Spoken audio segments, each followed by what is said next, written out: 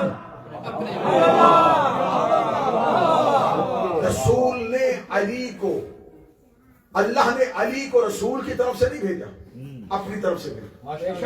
حسن حسین کو نانا کے ساتھ نہیں بھیجا، اپنی طرف سے بھیجا۔ جو گواہ اللہ نے مباہلے میں بھیجے تھے بالکل وہی گواہ لے کے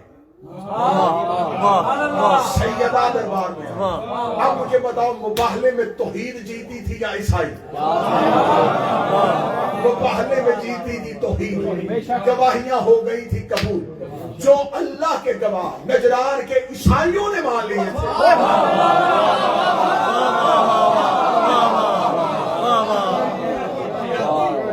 آپ کی بہت نوازش ہے کہ آپ کوئی بات بھی مجھے کھول کے کرنے پہ مجبور نہیں کر رہے، آپ اشارہ کا نتیجے کو سمجھ رہے۔ جو گواہ نجران کے عیسائیوں نے مان لیے تھے، انہوں نے قبول کر لیا، انہوں نے کہا تیرے گواہ آ گئے، ہمیں قبول۔ توحید جیت گئی تھی گواہوں کی وجہ سے۔ پھر لفظ کہنے لگا خدا مباہلے میں گواہوں کی وجہ سے جیتا، سے جیتا تو 3 دن نبی قرآن پڑھ چکا تھا، دلیلوں کی وجہ سے جیتا تو دلیلیں 3 دن نبی دے چکے تھے۔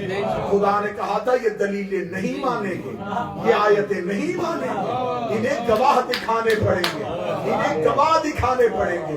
جو مباہلہ اللہ گواہوں کی وجہ سے جیتا تھا، سیدہ وہ گواہ لے کے گئے۔ بی بی نے پہلا گواہ پیش کیا علی ابن ابی طالب، بی بی نے دوسرے 2 گواہ دیے۔ اب مورخ نے لکھا ماں نے بیٹوں کو بطور گواہی کے پیش کیا، نہیں یہ بیٹے نہیں ہیں، یہ نبی کے حدیث کے مطابق الحسن والحسین سیدہ شباب اہل الجنہ، حسن اور حسین جوانان جنت کے سردار ہیں۔ جو جنت کے سردار تھے وہ بی بی کے گواہ تھے۔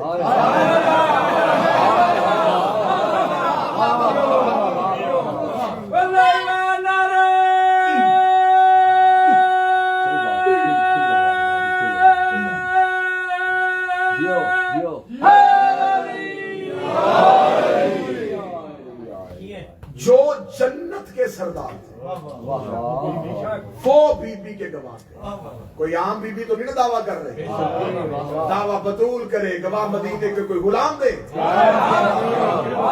دعویٰ زہرا تھا، گواہ تھے سرداران جنت۔ اب اگر سرداران جنت کی گواہی کو نہیں مانا گیا تو اس کا مطلب یہ نہیں کہ بیٹوں کی گواہی نہیں مانی گئی۔ اب مولا علی کی گواہی پر آپ کو تسلیم کرنا پڑے گا۔ اگر آپ نے مطالبہ نہیں مانا تو اس لیے نہیں مانا کہ شہادتوں کو قبول نہیں کیا، گواہوں کو قبول نہیں کیا۔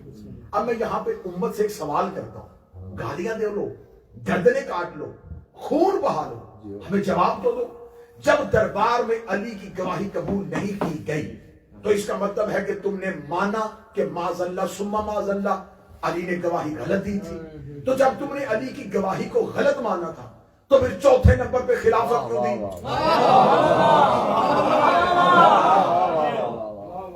اور پھر تم نے کہا کہ علی خلیفہ راشد ہے۔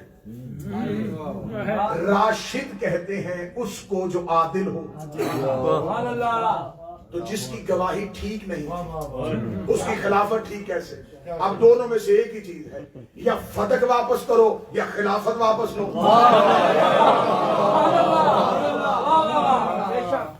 بی بی نے یہ گواہ پیش کیا۔ دیکھیں اس مسئلے کو اس لیے بالکل ایسے دوچی سوال کر کے اس مسئلے کو الجھا دیا جاتا ہے نا جی۔ دیکھیں جی آپ شیعہ سے بحث کر رہے ہیں، عقل مانتی ہے کہ وہ لوگ جو نبی کے ساتھ رہتے ہوں وہ نبی کے گھر والوں کے ساتھ یہ سلوک کریں، وہ علی کے ساتھ اور زہرا کے ساتھ یہ سلوک کریں؟ حد ہو گئی ہے۔ آپ شیعوں کو کوئی سمجھانے والا نہیں ہے۔ وہ نبی کے ساتھ رہنے والے لوگ تھے، نبی کے ساتھ رہنے والے نبی کے دوست ایسا کیسے کر سکتے؟ آؤ قرآن سے پوچھیں، یہ تو یوسف کے بھائی تھے،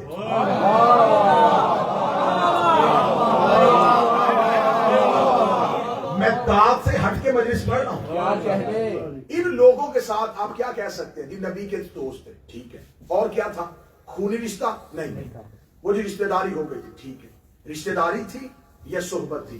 یہ جو برادران یوسف تھے یہ نبی کے بھائی تھے، یعقوب نبی کے بیٹے تھے، اسحاق نبی کے پوتے تھے، ابراہیم نبی کے پڑ پوتے تھے، 4 نبیوں سے رشتہ داری ہو کے بھی گمراہ۔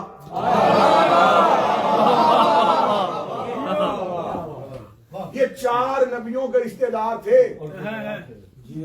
رہتے بھی نبی کے گھر تھے۔ اور یہاں پر اگلی بات کروں، میں نے نوح کے بیٹے کی مثال کیوں نہیں دی؟ میں نوح کے بیٹے کی مثال دیتا، بندے کہتے جی نوح کا بیٹا تو کافر تھا، اسے تو باپ کا کلمہ ہی نہیں پڑا تھا، تو جب اسے نبی کا کلمہ نہیں پڑا تو کافر کی مثال یہاں صادر کیسے آ جاتی؟ میں نے یوسف کے بھائیوں کی مثال اس لیے دی، انہیں کوئی نہیں کہہ سکتا یہ کافر تھے، یہ ملت ابراہیمی پہ تھے۔ قرآن اٹھاؤ، سورہ یوسف دیکھو، خدا نے پورے قرآن میں سورہ یوسف میں کہیں نہیں کہا کہ یہ کافر تھے، ایمان بھی لے کے آئے تھے، جناب یعقوب کو نبی بھی مانتے تھے، نبی سے بے وفائی بھی نہیں کی تھی، یعقوب سے بے وفائی نہیں کی۔ قرآن میں جا کے قصہ اٹھا کے دیکھنا، میرے وقت نہیں ہے کہ میں سورہ یوسف کی تفسیر پڑھوں۔ جب گئے تھے دربار میں، حضرت یوسف نے اپنے سگے بھائی کو ایک بہانے سے روک لیا تھا، تو انہوں نے کہا تھا کہ ہمارے بھائی کو واپس کر، کیونکہ ہم اپنے باپ کو کیا جا کے جواب دیں گے، یہ ان کی باپ سے محبت کی علامت ہے۔ لیکن نہ کلمے میں شک تھا، نہ یہ یعقوب کے ساتھ برے تھے۔ ان سے غلطی کیا ہوئی میرے اللہ؟ تو نے قرآن میں ان کی مذمت کیوں کی؟ 4 نبیوں کے خونی رشتہ دار تو نے قرآن میں مذمت کر دی۔ صرف ایک قصور ہمیں ان کا نظر آیا، یہ نبی بھی نہیں بننا چاہتے تھے، یہ نہیں کہ یوسف سے نبوت چھین رہے تھے، انہیں پتا تھا کہ نبی یہی ہے، صرف ایک چیز تھی، انہیں یوسف سے حسد تھا۔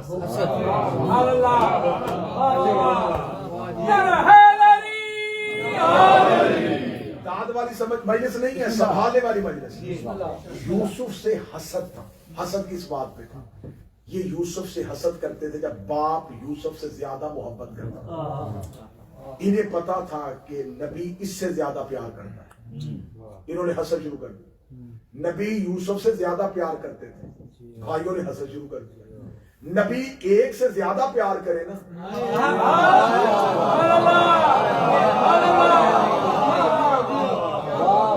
تو حسد فطری عمل ہے، حسد ابھرنا شروع ہو جاتا ہے۔ وہ گھر میں رہ کے کہتے تھے جی ہر جگہ پہ یوسف، ہر بات میں یوسف، ہر چیز میں یوسف، جب بھی اٹھتا ہے یوسف کو بلاتا ہے، جب بھی اٹھتا ہے کہتا میرا یوسف کہاں ہے، میرے یوسف کو بلاؤ۔ ہم بیٹے نہیں، ہم گھر میں نہیں رہتے، باہر سے آتا ہے یوسف کو بلاتا ہے، گھر میں بیٹھتا ہے یوسف کو بلاتا ہے، بار بار یوسف یوسف یوسف کہنے کی وجہ سے نبی کے بیٹوں نے نبی سے حسد کر کے خود کو قرآن میں لعنتی بنا لیا۔ اس کا مطلب نبی کسی کو اتنا پیار کرے تو باقیوں کو حسد ہو جاتا ہے۔ اب امت علی سے حسد کیوں نہ کرتی؟ بستر پہ سوئے تو علی، میدان میں جائے تو علی، خیبر اٹھائے علی، کل ایمان بنے علی، یسوع الدین بنے علی، فاتح دلائل بنے علی، نقطہ پائے بسم اللہ بنے علی، انگوٹھی زکات میں دے کے ولایت خریدے تو علی، جبریل کو دروازے میں اتارے تو علی، ستارے کو کمی بنائے تو علی، نبی سے رشتہ دے تو علی۔ اور یوسف کے پاس ایک حسن تھا اور بھائی حسد کر گئے جس کے پاس اتنے فضائل تھے۔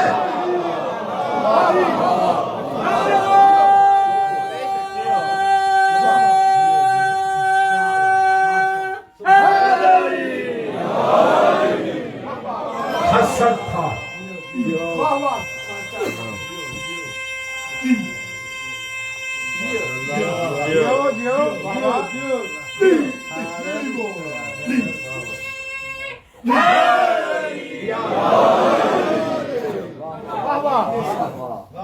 میں نے پہلے کہا کہ میں نے کیونکہ زندگی وقف کی ہوئے شہزادی کے لیے، تو میں نے مسلسل بیوی کے مقدمے پہ ہر گوشے کی مجلس پڑھی، سیدہ کے مقدمے پہ کوئی گوشہ کوئی کونا ایسا نہیں۔ اب میری ہمیشہ نظر ہوتی ہے کہ دشمن کہاں سے سوال شروع کرے تاکہ کسی تقریر میں کوئی ایسا جواب ادھورا نہ رہ جائے کہ میری قوم کے بچے سوشل میڈیا پہ بیٹھ کے پریشان ہیں۔ یہ جواب ہمارے پاس، یہ جو جواب تھا یہ میں نے آپ کو دے دیا کہ کوئی کہے کہ نبی کے پاس رہنے والے اہل بیت سے بغض کیسے کر سکتے ہیں؟ اسے مثال دے دینا قرآن میں یوسف کے بھائیوں، اگر نبی کے بھائی، نبی کے بیٹے نبی سے حسد کر سکتے ہیں تو یہ حسد ممکن ہے، قرآن میں مثال موجود ہے۔ اگلی بات جو ان دنوں میں زیادہ سوشل میڈیا پہ وائرل ہوتی ہے، میں اس کا جواب بھی بڑی جلدی دے دیتا ہوں۔ قوم کے لیے صرف جواب تیار کرتا ہوں، صرف جواب کے، میری قوم کے بچے پریشان نہ ہو۔ جواب یہ دیکھیں، سوال یہ کیا، دیکھیں میں بڑی محبت سے بات کر رہا ہوں، اتحاد کے ساتھ بات کر رہا ہوں۔ دیکھیں جی، اگر ان نے نبی سے محبت نہ ہوتی اور ان کا کوئی جرم یا کوئی قصور ہوتا تو آپ شیعہ صرف اتنا دیکھیں، صرف ایک چیز دیکھیں، بس ایک چیز کو سامنے رکھیں، آپ سب دیکھیں تدفین کہاں پہ تدفین دیکھیں، ہمیں کوئی اعتراض نہیں، جو جسے مانتا ہو نا وہ اس کی فضیلت ڈھونڈتا ہے۔ ہمارا کوئی رشتہ دار، کوئی ہمارا عزیز کربلا میں زیارت کے لیے جائے اور وہاں اس کی ڈیتھ ہو جائے اور اسے کربلا میں تدفین مل جائے تو ہم ساری زندگی کہیں گے ہمارے لیے اعزاز ہے، ہمارا ایک عزیز کربلا میں دفن ہے۔ تو لہٰذا جو جس کے ساتھ قریب ہو اس کی ہر فضیلت کو بتاتا ہے۔ یہ فضیلت بھائیوں نے بتائی، ہمیں قبول کرنی چاہیے۔ انہوں نے بتائی ہے، وہ کہتے تھے ہمارے رہبر جن کو ہم رہبر سمجھتے ہیں ان کے پاس یہ فضیلت ہے، تو آپ شیعہ فضیلت کا اقرار کیوں نہیں کرتے؟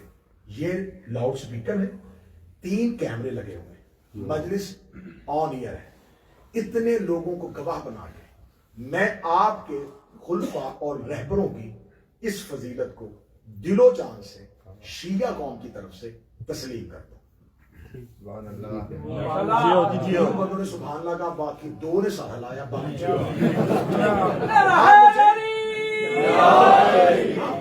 منٹ کے لیے آپ مجھے آن کر لیں، آپ مجھے اتھارٹی دے دیں کہ آپ ہماری طرف سے جو کہہ رہے ہیں جی آپ تائید کر رہے ہیں، آپ تائید کر رہے ہیں۔ میں پھر لفظ ریپیٹ کرنے لگا ہوں کہ آپ کے پاس، آپ کے خلفاء کے پاس جو یہ اعزاز ہے وہ اعزاز ان کے لیے باعث فضیلت ہے، ہم اسے تسلیم کرتے ہیں۔ جہاں ہم تسلیم کرنے والے فراخ دل ہیں وہاں ہم شیعوں کی ایک بری عادت ہے، ہم ہر بات پہ سوال بہت کرتے ہیں، ہم ایسے نہیں چیزیں مان لیتے۔ اب چند چیزیں آپ مجھے بھی بتائیں گے، ہم مجھے بتائیں کہ رسول پاک کا جو دفن ہے، مدفن ہے، کیا وہ کسی قبرستان میں ہے؟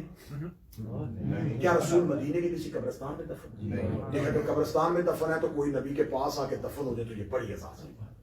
وہ کہتے ہیں قبرستان میں دفن نہیں ہے، یہی تو ہم کہتے ہیں، آپ شیعوں کو سمجھنا نہیں، رسول ہیں اپنے حجرے میں دفن۔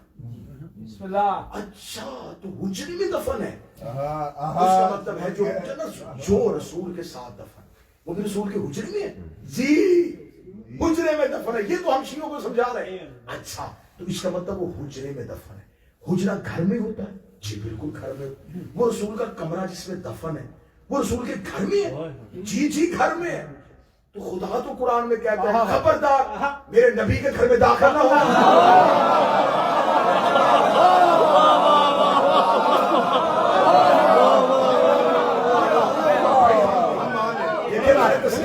میں نے فضیلت تسلیم کی ہے، آپ یہ نہ کہ میں نے تسلیم نہیں کی، میں نے پہلے تسلیم کی ہے۔ اب اتنا میں نے پوچھ رہا ہوں کہ اب قرآن کہہ رہا ہے خبردار میرے نبی کے گھر میں داخل نہ ہو، اگر جانا پڑ بھی جائے کسی کام سے جلدی واپس، زیادہ بیٹھنا نہ، بیٹھ کے گفتگو نہ کرنا، یہ نبی کا گھر ہے۔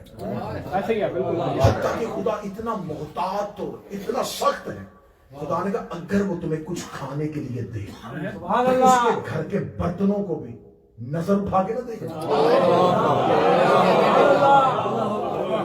یہ حرمت ہے خانہ رسول۔ اب آپ یہ نہ سمجھے کہ میں نے صرف اتنی مثال دے دی، جہاں میں نتیجہ لے کے جانے لگا ہوں وہاں پرندے نے بھی ابھی آپ کے شعور کے پر نہیں مارا، جہاں میں نتیجہ لے کے جانے لگا۔ اب میں نے تو سوال آپ سے یہ پوچھا ہے کہ آپ یہ بتائیں کہ خدا نے تو کہا تھا کہ گھر میں داخل ہے، تو یہ تدفین کیوں ہو گئی؟ کہتے جی سنیں یہ تدفین اجازت سے ہوئی تھی۔ اجازت کس نے دی تھی؟ یہ دی تھی رسول کی 2 ازواج مطہرات میں امت کی ماؤں نے، انہوں نے اجازت دی تھی کہ ہم اجازت دیتے ہیں آپ دفن کریں، اور ان کی اجازت سے دفن ہوئے. اچھا چلے غلطی ہو, سوری میں اجازت سے دفن ہوئے تھے جی. اجازت انہوں نے اجازت کس اعتبار کے ساتھ دی تھی؟ حجرہ تو رسول کا تھا جی. وہ بے شک حجرہ رسول کا تھا, لیکن وہ رسول کے بعد نا ان کو حصے میں ملا تھا. جہاں بیوی کو حصہ مل سکتا ہے, بیٹی کا حصہ کیوں نہیں؟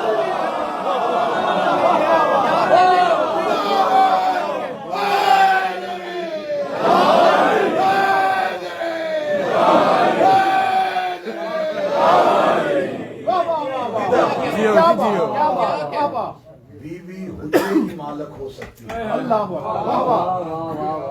تو آپ نے تو تھوڑے سال پہلے کہا تھا کہ نبی نہ وارث بنتے ہیں. نہ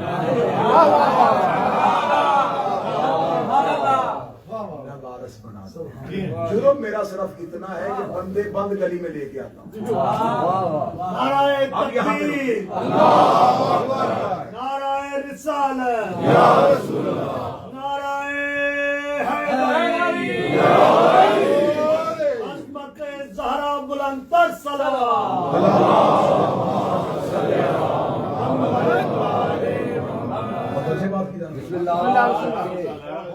جناب سیدہ نے جو مطالبہ کیا, اس مطالبے میں بی بی کے مطالبے کے گواہ تو دیکھو کون ہے؟ امیر المومنین حسن حسین. چوتھی گواہ, چوتھا مرد نہیں ہے, ایک عورت. عورت بھی ایک کنیز, نام ام ایمن. یہ بی بی نے گواہ کے لیے. بی بی آپ ام ایمن کو کیوں لے کے آئی جبکہ آپ کے گھر میں فضہ جیسی کنیز بیٹھی جس کی فضیلت سے مدینہ ہوا؟ آپ کے گھر میں ابھی نبی کی ایک زوجہ ام سلمہ موجود ہے. آپ کے گھر میں اسما بنت امیس موجود ہے. آپ کے پاس ام الفضل موجود ہے. اتنی خواتین کے ہوتے ایک ام ایمن نامی کنیز کو آپ اتنے بڑے معاملے میں بطور گواہ کیوں لے کے آئے؟ کہ ام ایمن کی فضیلت دیکھیں کتنی بڑھ گئی ہے کہ وہ علی کے ساتھ گواہی دے رہی ہے.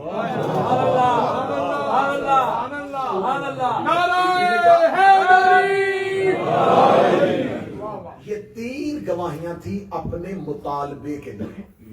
اب یہ جو چوتھی گواہی ہے یہ ہے سامنے والے کے دعوے کی رد کے لیے.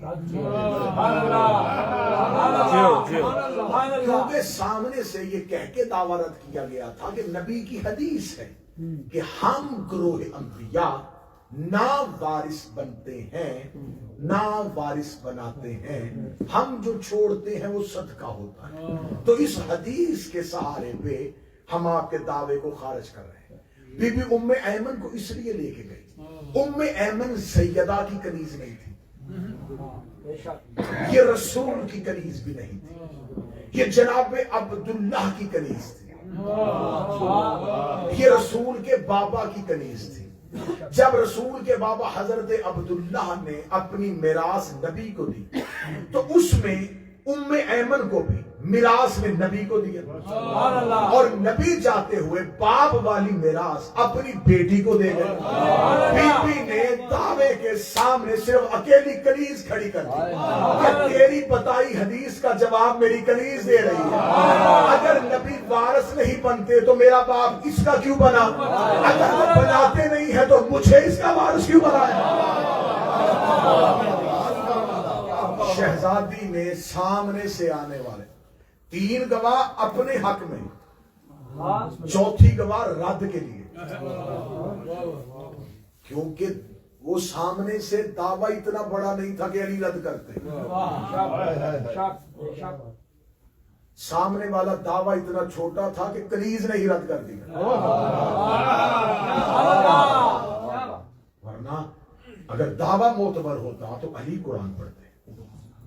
اور یہ بات بھی ذہن میں رکھیے گا, اے سیدہ کے طرفداروں, دور بڑا مشکل ہے, بہت مشکل دور ہے. اس مشکل ترین دور میں مصلحت کے تقاضے, دنیا داری, مادیت پسندی, لوگوں کے ساتھ تعلق, میل جول, یہ بڑی چیزیں ہیں جو تمہیں حق سے دور کرتی.